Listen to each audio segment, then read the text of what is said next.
The Anderson retail headquarters gleamed in the morning sun, 50 stories of glass and steel reaching into the Chicago skyline.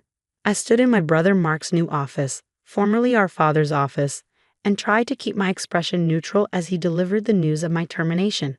My name is Sarah Anderson, and at 33, I had just watched my family's legacy, my life's work, and my revolutionary retail management system be stolen by my own brother.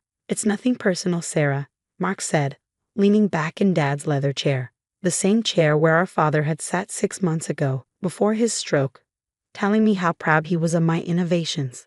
The board feels the company needs stronger leadership in the tech division. I glanced at the digital clock on his desk, 9:47 a.m. In exactly 24 hours, he would be presenting his new retail management system to the board. The system I'd spent 3 years developing. The system that could revolutionize how major retailers handle everything from inventory to customer data. Of course, I said mildly, I understand completely. Mark's smile faltered slightly. He'd expected tears, protests, maybe even threats. After all, I was the emotional one in the family, according to him.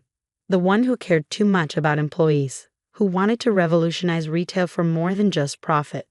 Security will escort you to clear out your office, he continued, regaining his composure. Standard procedure, you understand. We wouldn't want any sensitive information leaving the building. I thought about the small camera hidden in my office plant, the one that had been recording his late-night meetings for the past 3 months. The midnight conversations with board members, the promises of increased profits if they supported his takeover, the methodical way he planned to steal my work and push me out. Of course not, I agreed. Though I'm sure you've already secured all the important files. Everything related to the new system is safely under company control, he said smugly. Your personal access has been revoked. He meant the official servers, the documented development files. What he didn't know about was the hidden backend I'd built into the system, the fail-safes I'd implemented when I first noticed files being copied late at night. Congratulations on the presentation tomorrow, I said, standing up. I'm sure the board will be very impressed. They will be, he said, then added with fake sympathy, I know this is hard, but you'll land on your feet. Maybe a smaller company would be more your speed. Somewhere less demanding. I shouldered my bag, thinking about the encrypted drive in my apartment containing footage of every meeting where he'd plotted this takeover. You're probably right. Anderson Retail might be too big for someone like me. The security guard, Jim, who'd watched me grow up in this building, gave me an apologetic look as he escorted me to my office. This isn't right, Miss Sarah, he muttered. It's okay, Jim, I said as I began packing my personal items. Everything happens for a reason. My office overlooked Michigan Avenue, the same view I'd had since joining the company fresh out of MIT. While the security guard wasn't looking, I quickly retrieved the hidden camera from the Peace Lily, Dad's gift when I was promoted to head of technology 3 years ago. Need help with those boxes, Miss Sarah? Jim asked as I finished packing. No thanks, Jim, but could you do me a favor? Could you make sure my plant gets a good home?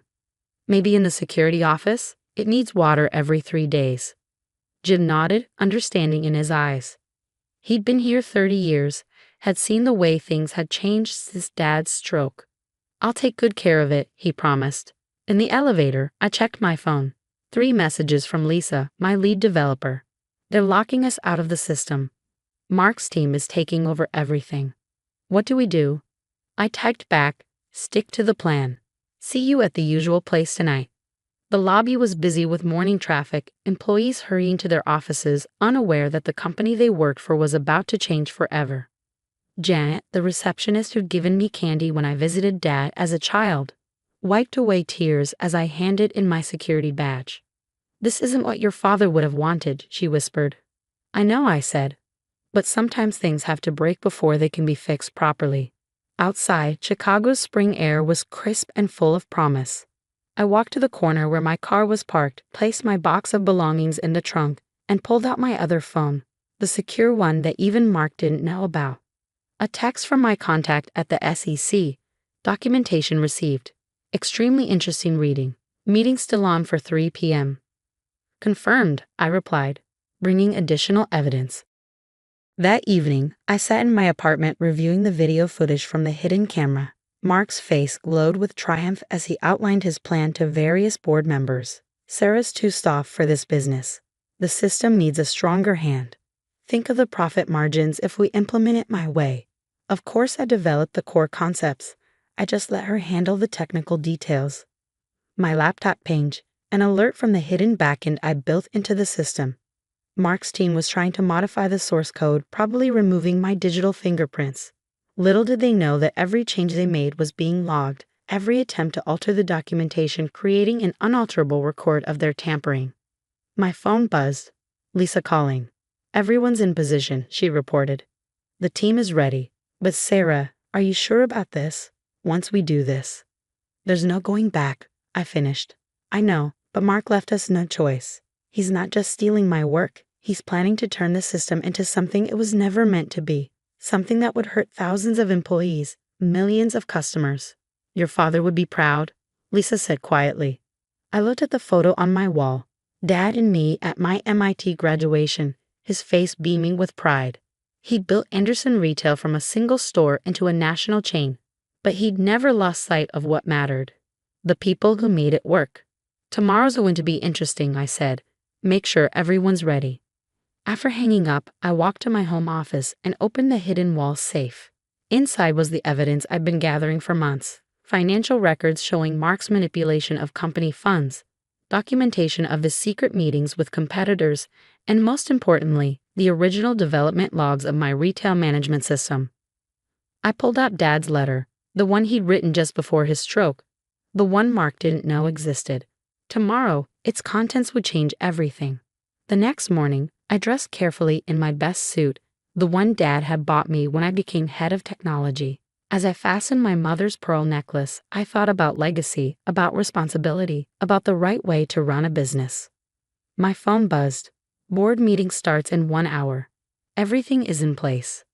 I smiled at my reflection. Mark thought he'd won, thought he'd successfully stolen everything I'd built. He had no idea that his moment of triumph was about to become something very different. Because sometimes the best revenge isn't just exposing the truth. It's letting your enemies present their own lies to the very people they're trying to deceive. I grabbed my laptop and headed for the door. It was time to show my brother exactly who he'd underestimated. Anderson Retail's main conference room was packed with board members, executives, and major shareholders.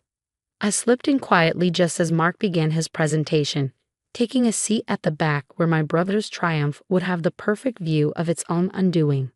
Ladies and gentlemen, Mark began, standing at the head of the long table in an expertly tailored suit. Today marks a new era for Anderson Retail. What I'm about to show you will revolutionize not just our company, but the entire retail industry. I opened my laptop silently, connecting to the room's wireless network. Lisa's text appeared. Backend access confirmed. Ready when you are. This retail management system, Mark continued, clicking to his first slide, represents thousands of hours of development, a seamless integration of inventory management, customer data, and predictive analytics.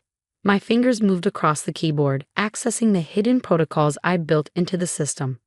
On the screen behind Mark, his presentation continued flawlessly. He had no idea that every click was being logged, every demonstration creating an unalterable record. The potential for profit maximization is unprecedented, he said, warming to his theme. By implementing aggressive data collection and dynamic pricing, we can increase margins by up to 40%. Several board members nodded approvingly. They didn't understand that what Mark was proposing would turn my system, designed to balance efficiency with ethical business practices, into a tool for exploiting both employees and customers. Question, called out Janet Chen, one of the newer board members. The privacy implications of this level of data collection are completely manageable, Mark interrupted smoothly. The technical details aren't important right now. What matters is the bottom line. I pressed enter. On my screen, a message flashed. Original documentation uploaded. Timestamp development logs active. Let me demonstrate the system's capabilities, Mark said, turning to the main display. He clicked confidently, expecting to show a carefully curated demo. Instead, the screen shifted to show side-by-side comparisons. The original ethical design specifications I'd developed, next to Mark's modified versions showing how he planned to exploit the system. What? Mark clicked frantically, but the presentation was no longer under his control. Interesting modifications, I said, standing up. All heads turned, especially the parts where you removed all the employee protection protocols and customer privacy safeguards. There must be a technical glitch, Mark stammered. Security. They can't help, I said calmly. The system is responding exactly as it was designed to, by me, its original creator. The room erupted in murmurs. I walked to the front, each step measured and confident. Board members of Anderson Retail, I began, what my brother has shown you is a corrupted version of a system I spent 3 years developing. A system designed to modernize retail while protecting the rights of employees and customers. A system our father approved and supported. She's lying, Mark snapped. I developed. Really? I pressed another key. The hidden camera footage began playing. Mark in late-night meetings, plotting his takeover, admitting to stealing my work. That's illegal surveillance, he sputtered.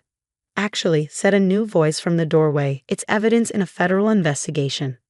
Special Agent Sarah Torres from the SEC stepped into the room, followed by 2 colleagues. Mark Anderson, we have some questions about certain financial transactions related to this software development. Mark's face went from red to white. This is ridiculous. I am the CEO. According to company bylaws, interrupted Howard Chen, the head of the board's legal committee, your interim CEO, pending review after your father's recovery. He held up a document, a recovery that, according to his doctors, has progressed significantly. In fact, we received this letter from him this morning. I smiled, remembering Dad's face when I visited him at the rehabilitation center last week, showing him the evidence of Mark's betrayal.